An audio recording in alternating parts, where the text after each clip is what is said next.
Alright, so I wanted to make this video to kind of hype up a future video I'm planning on making, but basically, I think I've gone over it a few times already on this channel, but NWO is basically a new compilation album between 8 of the biggest incel-core artists right now. Well, I guess 7, because Durs is one of the 8.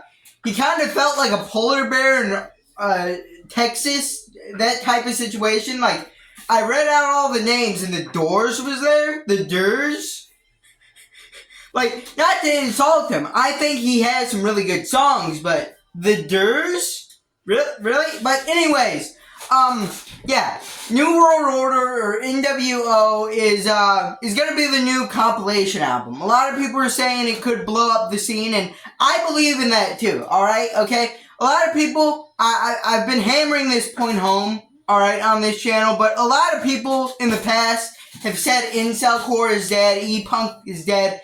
Those people are idiots. It has never been dead. It never will be dead, alright? There are so many creators pumping out song after song, week after week, month after month, and it's really just a powder keg, alright? We're all just waiting for that one moment where it all blows up, one song blows up, one album, one EP blows up, and then everyone else blows up, and we take it all over, okay? Maybe not take over the music industry as a whole, but definitely take over in popularity, alright?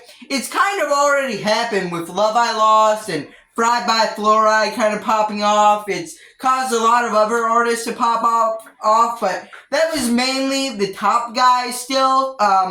There's a lot of people in the underground still kind of struggling to gain that type of popularity, but I fully believe if this album comes out with these big names on it, and it does well, the scene's gonna start popping off, and it's gonna be more, it's gonna be more revived than it's ever been, alright? It is going to be the new golden age. It's gonna put the old golden age to shame, alright? We're in a gold rush for Incelcore right now, and I picked a perfect time to come here and start talking about it. But let's really dive into the nitty-gritty. Let's see all the artists on here. Let's see what they've been doing this year, alright? Have they been kind of out of the limelight and this is going to be their big return? Or have they been in the limelight and they're looking to take that big step to all-star, alright?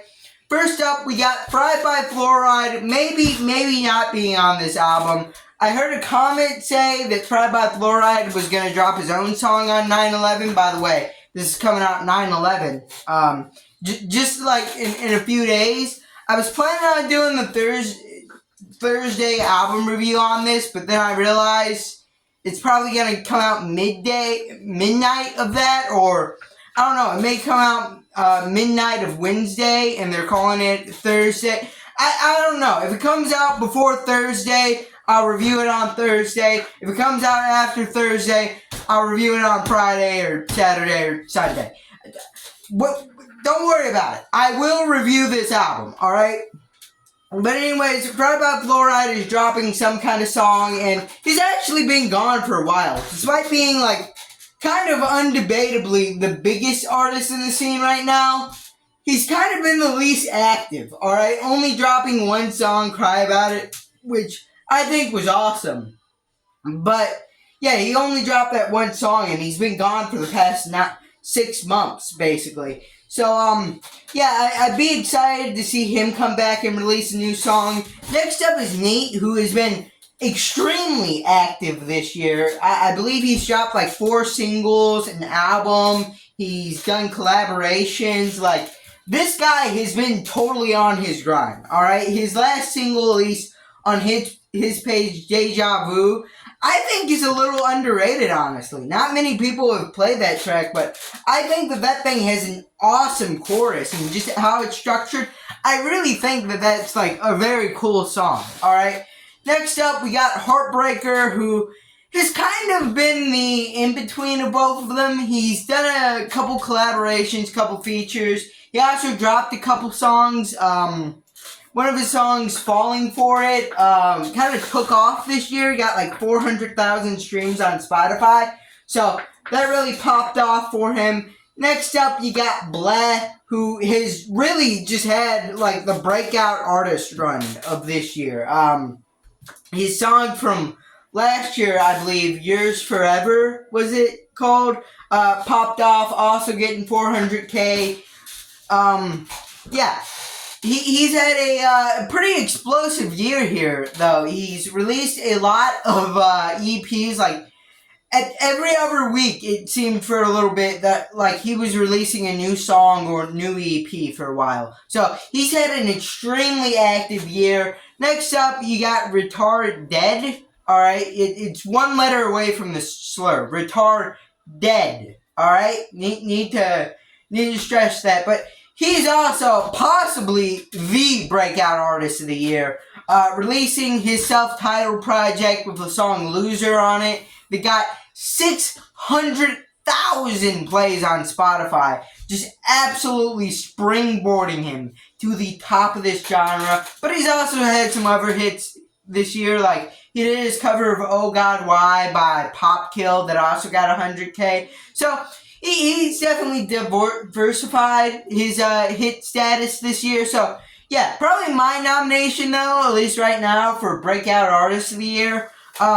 Next up, you got Loser64, that low-key has been my GOAT, alright? I think his album he dropped earlier this year, Burning Up, was probably my favorite, at least top 3 albums that have been released this year.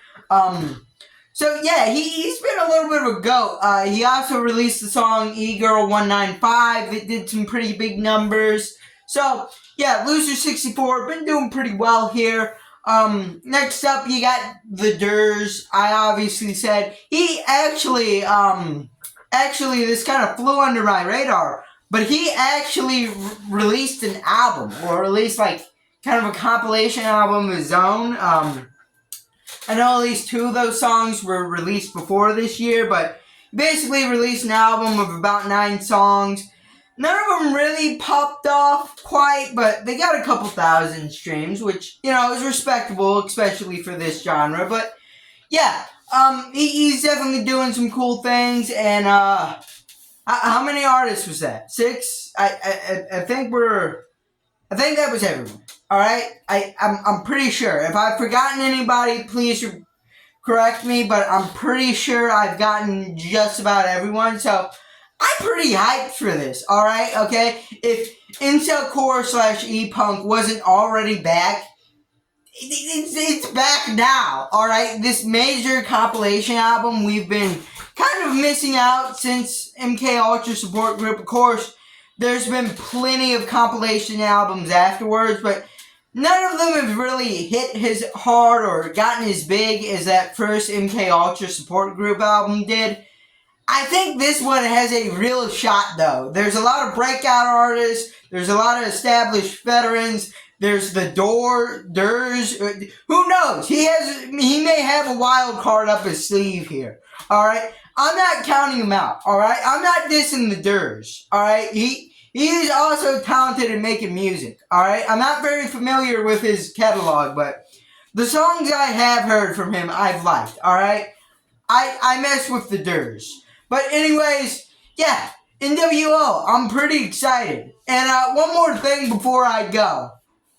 I'm not mad at this, alright? I want you guys to know, guys, and apparently a decent amount of girls out there. I want you all to know, I'm not mad at this. I'm just a little confused, alright? So, I obviously started covering Incelcore. I've been talking about that for the past 3 weeks, alright? Okay, I want that to kind of soak in. Incelcore, alright? So tell me why the female percentage of my audience has gone up, alright? All time, lifetime, it's like 12%. This week, it's like double that. It's up to like 25%. Now, obviously, okay, I make a lot of jokes, but I'm actually not a misogynist, alright? If you're a woman and you watch my content, please continue to do that. I need views. Please continue to do that. I'm just confused because it's Incelcore, alright? I know apparently there's been like an e-girl invasion of incel core going on in the background here, which may make an interesting topic. I don't really know, but apparently there was an e-girl invasion at one point. I didn't expect the number to be like a quarter of the audience, though. All right, 25%, and I didn't expect it to go up. I expected like it to stay the same. All right, maybe go down a few percentage, not double. All right, but still, if you're a woman, you watch my content, keep doing that. Please keep doing it. Anyways, if you like this video, leave a like, subscribe, comment down below. Bye.